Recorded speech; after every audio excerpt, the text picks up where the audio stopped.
ಎಲ್ಲ ಸ್ಪರ್ಧಾರ್ಥಿಗಳಿಗೆ ಮತ್ತು ಕಂಪ್ಯೂಟರ್ ವಿಷಯದ ಬಗ್ಗೆ ಜ್ಞಾನವನ್ನು ಪಡೆದುಕೊಳ್ಳಬೇಕು ಅಂತ ಯಾರು ಅಪೇಕ್ಷೆಯಲ್ಲಿದ್ದೀರಾ ಅವರಿಗೆಲ್ಲರಿಗೂ ಏನಂತ ಹೇಳಿದ್ರೆ ನನ್ನ ಹೃದಯಪೂರ್ವಕ ನಮಸ್ಕಾರಗಳು. ನಾನು ನಿಮ್ಮ ರಾಜಶೇಖರ ಹಿರೇಮಠ್.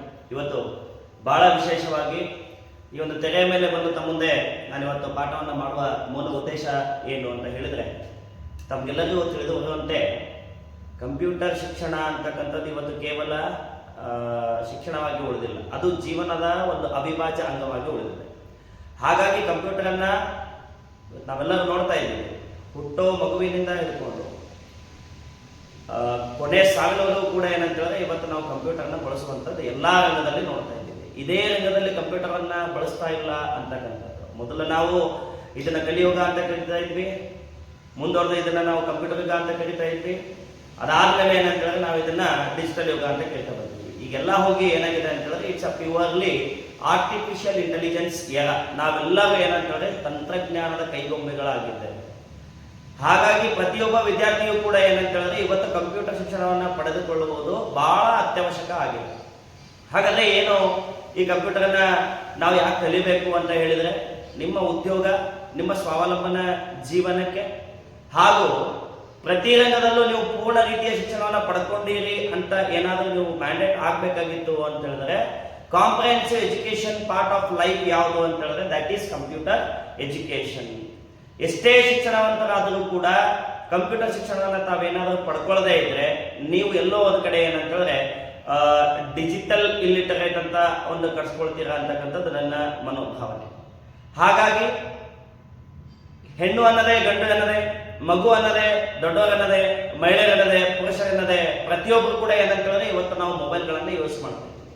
ಆದರೆ ಅಂತ ಮೊಬೈಲ್ಗಳನ್ನು ಯೂಸ್ ಮಾಡಬೇಕಾಗಿದ್ರೆ ನಮಗೆ ಒಂದಿಷ್ಟು ಬೇಸಿಕ್ ಕಂಪ್ಯೂಟರ್ ನಾಲೆಜ್ ಅತ್ಯವಶ್ಯಕ ಅಂತಕ್ಕಂಥದ್ದು ಇವತ್ತು ನಮಗೆಲ್ಲರಿಗೂ ಕಾಣಿಸುತ್ತಾ ಇದೆ. ಹಾಗಾಗಿ ನಾನು ನನ್ನ YouTube channel Raj skill master pro ಎಂಬ ಯೂಟ್ಯೂಬ್ ಚಾನಲ್ನ ಮೂಲಕ ಏನಂತ ಹೇಳಿದ್ರೆ ಈ ಕಂಪ್ಯೂಟರ್ ಶಿಕ್ಷಣಕ್ಕೆ ಸಂಬಂಧಪಟ್ಟಂಗೆ, ಕಂಪ್ಯೂಟರ್ ತರಬೇತಿಗೆ ಸಂಬಂಧಪಟ್ಟಂಗೆ, ಅದೇ ರೀತಿ ಏನಂತ ಹೇಳಿದ್ರೆ ಎಲ್ಲ ಸ್ಪರ್ಧಾತ್ಮಕ ಪರೀಕ್ಷೆಗಳಿಗೆ ಸಂಬಂಧಪಟ್ಟಂಗೆ ಯಾವುದು ಬೇಕಾದರೂ ತಗೊಳ್ಳಿ ನೀವು. Up to U P S level ಆಗಿರ್ಬೋದು, KS ಲೆವೆಲ್ ಆಗಿರ್ಬೋದು, ನಮ್ಮ ಭಾರತದ ಎಲ್ಲ PSC ಗಳು ನಡೆಸ್ತಕ್ಕಂಥ ಪಬ್ಲಿಕ್ ಸರ್ವಿಸ್ ಕಮಿಷನ್ಸ್ಗಳು ನಡೆಸ್ತಕ್ಕಂಥ ಎಲ್ಲ ಎಕ್ಸಾಮಿನೇಷನ್ಸ್ ಆಗಿರ್ಬೋದು, KEA ನಡೆಸ್ತಕ್ಕಂಥ ಎಕ್ಸಾಮಿನೇಷನ್ಸ್ ಆಗಿರ್ಬೋದು, ಹಾಗೂ ಅದೇ ರೀತಿ ಏನು ಅಂತಂದ್ರೆ ಪೊಲೀಸ್ ಡಿಪಾರ್ಟ್ಮೆಂಟ್, ಹೆಲ್ತ್ ಡಿಪಾರ್ಟ್ಮೆಂಟ್, ಈ ರೀತಿ ಎಲ್ಲ 29 ಡಿಪಾರ್ಟ್ಮೆಂಟ್ಗಳು ನಡೆಸ್ತಕ್ಕಂಥ ಒಂದು ಪರೀಕ್ಷೆಗಳಿಗೆ ಏನಂತ ಹೇಳಿದ್ರೆ ಕಡ್ಡಾಯವಾಗಿ ಯಾವ ರೀತಿ ಕನ್ನಡ ವಿಷಯ ಇದೆಯೋ, ಯಾವ ರೀತಿ ಇಂಗ್ಲಿಷ್ ವಿಷಯ ಇದೆಯೋ ಅದೇ ರೀತಿ ಏನಂತ ಹೇಳಿದ್ರೆ 30 ಪ್ರಶ್ನೆಗಳನ್ನ ಕಡ್ಡಾಯವಾಗಿ ಏನಂತ ಹೇಳಿದ್ರೆ ಇವತ್ತು ತಂತ್ರಜ್ಞಾನಕ್ಕೆ ಸಂಬಂಧಪಟ್ಟಂಗೆ, ಕಂಪ್ಯೂಟರ್ಗೆ ಸಂಬಂಧಪಟ್ಟಂಗೆ, ಕಂಪ್ಯೂಟರ್ ಶಿಕ್ಷಣಕ್ಕೆ ಸಂಬಂಧಪಟ್ಟಂಗೆ, ಅದರಲ್ಲಿ ಆಗ್ತಕ್ಕಂಥ ಪ್ರಚಲಿತ ವಿದ್ಯಮಾನಗಳಿಗೆ ಸಂಬಂಧಪಟ್ಟಂಗೆ ಏನಂತ ಹೇಳಿದ್ರೆ ಇವತ್ತು ಕಂಪ್ಯೂಟರ್ಗೆ ಸಂಬಂಧಪಟ್ಟಂಗೆ 30 ಪ್ರಶ್ನೆಗಳನ್ನ ಕಡ್ಡಾಯವಾಗಿ ಕೇಳ್ತಾರೆ. ಹಾಗಾದ್ರೆ ಯಾವುದೇ ರಂಗದಲ್ಲಿ ತಾವೆಷ್ಟೇ ವಿದ್ಯೆಯನ್ನು ಪಡ್ಕೊಂಡ್ರೂ ಕೂಡ ಕಂಪ್ಯೂಟರ್ ಶಿಕ್ಷಣದಲ್ಲಿ, computer part of computer education ಅಲ್ಲಿ ನೀವೇನಾದ್ರೂ ಒಂದೇ ಒಂದು ಮಾರ್ಕ್ಸ್ ಅನ್ನ ಕಡಿಮೆ ತಗೊಂಡ್ರು ಕೂಡ ಏನಂತಂದ್ರೆ ಎಲ್ಲೋ ಒಂದು ಕಡೆ ನಾವು ಫೇಲರ್ ಆಗುವಂತ ಚಾನ್ಸಸ್ ಜಾಸ್ತಿ ಇದೆ. ಆ ಕಾರಣಕ್ಕೆ ನಾನು ಇವತ್ತು ಏನಂತಂದ್ರೆ ಈ ಚಾನೆಲ್ ಮೂಲಕ ಒಂದಿಷ್ಟು ವಿಷಯಗಳನ್ನ, ನನ್ನ ಹತ್ರ ಇರ್ತಕ್ಕಂಥ ಒಂದಿಷ್ಟು ಜ್ಞಾನವನ್ನ ತಮ್ಮ ಮುಂದೆ ಈ ಯೂಟ್ಯೂಬ್ ಚಾನೆಲ್ ನ ತೆರೆಯ ಮೂಲಕ ಏನಂತಂದ್ರೆ ನಾನು ಅದನ್ನ ವ್ಯಕ್ತಪಡಿಸುವಂತ ಪ್ರಯತ್ನ ಮಾಡ್ತಾ ಇದ್ದೀನಿ. ಹಂಗಿದ್ರೆ ಇವತ್ತಿನ ನನ್ನ ಒಂದು ಮುಖ್ಯ ಒಂದು ಕಾನ್ಸೆಪ್ಟ್ ಯಾವುದು ಅಂತಂದ್ರೆ, today purely I am going to discuss about what that is introduction to computers. Introduction to computers, computer. ಹಂಗಿದ್ರೆ ಏನಿದು, ಯಾಕೆ ನಮ್ಗೆ ಬೇಕು ಈ ಕಂಪ್ಯೂಟರ್ ಅಂತಕ್ಕಂಥದ್ದು, ಯಾಕೆ ಕಲಿಬೇಕು ಅಂತಕ್ಕಂಥದ್ದನ್ನ ನಾನೀಗ ಮಾತಾಡಿದೆ. ಹಾಗಿದ್ರೆ ಈ ಕಂಪ್ಯೂಟರ್ ಅಂತಕ್ಕಂಥದ್ದು ಏನು ಅಂತ ಹೇಳಿದ್ರೆ, ಮೊದಲನೇದು ನಾನು ಮಾತಾಡ್ತಾ ಬರ್ತೀನಿ, ಈ ಪದದ ಬಗ್ಗೆ ಮಾತಾಡ್ತಾ ಬರ್ತೀನಿ. ಏನು ಕಂಪ್ಯೂಟರ್? ಕಂಪ್ಯೂಟರ್ ಇದೊಂದು ಮೊದಲು ಏನಾಗಿತ್ತು ಅಂತ ಹೇಳಿದ್ರೆ, ಇದು ಪೂರ್ಣ, ನೀವು ಇಂಗ್ಲಿಷ್ ಅಂತಕ್ಕಂಥದ್ದು ಇದು basically it's not A natural language. English is a purely converted language from Latin and Greek words. Latin ಮತ್ತೆ ಗ್ರೀಕ್ ಪದಗಳಿಂದ ಬಂದಿರತಕ್ಕಂಥದ್ದು ಏನಂತಂದ್ರೆ ಹಂತವಾಗಿ ಇದು ಇಂಗ್ಲಿಷ್ ಅಂತಕ್ಕಂಥದ್ದು ಅದು ಪಡ್ಕೊಂತ ಬಂದಿದೆ. ಹಾಗಿದ್ರೆ ಬಂದಿರತಕ್ಕಂಥ ಎಲ್ಲಾ ಪದಗಳಲ್ಲಿ ಏನಂತಂದ್ರೆ ಇವತ್ತು ಕಂಪ್ಯೂಟರ್ ಅಂತಕ್ಕಂಥದ್ದು ಪದ ಕೂಡ ಬಹಳ ಇಂಪಾರ್ಟೆಂಟ್ ಆಗಿದೆ. ಹಾಗಿದ್ರೆ ಈ ಕಂಪ್ಯೂಟರ್ ಅಂತಕ್ಕಂಥದ್ದು ಏನ್ ಆಗಿತ್ತು ಅಂತಂದ್ರೆ ಇದೊಂದು ಲ್ಯಾಟಿನ್ ವರ್ಡ್ ಆಗಿತ್ತು, ಹಾಗಿದ್ರೆ ಯಾವ್ದು ಆ ಪದ? ಆ ಪದನೇ ಏನು ಅಂದ್ರೆ ದಟ್ ಈಸ್ ಕಂಪ್ಯೂಟರೇ. ನೆನಪಿರಲಿ, ಕಂಪ್ಯೂಟರೇ. ಈ ಕಂಪ್ಯೂಟರ್ನೇ ಪದದ ಅರ್ಥನೇ ಏನು ಅಂತಂದ್ರೆ ಟು ಥಿಂಕ್ ಟುಗೆದರ್.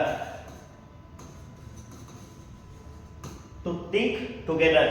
ಹಂಗಿದ್ರೆ ಟು ಸಮ್ ಅಪ್ ಅಂತ ಅರ್ಥ. ಟು ಸಮ್ ಅಪ್ ಅಥವಾ ಬಹಳ ಮುಖ್ಯ ಏನಂತಾರೆ to calculate. To calculate, to calculate ಅಥವಾ ಇವುಗಳಲ್ಲಿ ಎಲ್ಲಾ ಸೇರಿ ಒಂದೇ ಒಂದು ಪದವನ್ನು ನಾನೇನಾದ್ರು ಬಳಸೋದಾದ್ರೆ ದಟ್ ಈಸ್ ಕಾಂಪ್ಯೂಟಿಂಗ್. ಲೆಕ್ಕಾಚಾರ ಮಾಡುವಿಕೆ ಅಂತ ಕರಿತಾ ಬರ್ತೀವಿ ಇದನ್ನು. ಲೆಕ್ಕಾಚಾರ ಮಾಡುವಿಕೆ. ಯಾಕೆ ಅಂತ ಹೇಳಿದ್ರೆ ಎಕ್ಸಾಮ್ ಅಲ್ಲಿ ಇದನ್ನ ಕೇಳ್ತಾ ಬಂದಿದ್ದ. ಅಂದ್ರೆ ಇನ್ನೊಂದು ಇಂಪಾರ್ಟೆಂಟ್ ಪದ ಯಾವುದು ಅಂತ ಹೇಳಿದ್ರೆ that is to count. To count ಇದರ ಅರ್ಥನೇ ಏನು ಅಂತ ಹೇಳಿದ್ರೆ ಕೂಡಿಸುವುದು ಅಂತ ಈ ಕಂಪ್ಯೂಟರ್. ಸೊ ಕಂಪ್ಯೂಟರ್ ಅಂತಕ್ಕಂಥದ್ದು ಏನು ಅಂತ ಹೇಳಿದ್ರೆ ಇದೊಂದು ಪ್ಯೂರ್ಲಿ ಲ್ಯಾಟಿನ್ ಪದದಿಂದ derived. It's a purely derived from, it is purely derived from Latin word. Then that Latin word is what? It is computer. The meaning of computer is what? To think together, to sum up, to calculate, to count, or purely whole ಎಲ್ಲ ಪದಗಳನ್ನ ಏನಾದರೂ ನಾನು ಅದನ್ನ ಹೇಳೋದಾದ್ರೆ that is computing.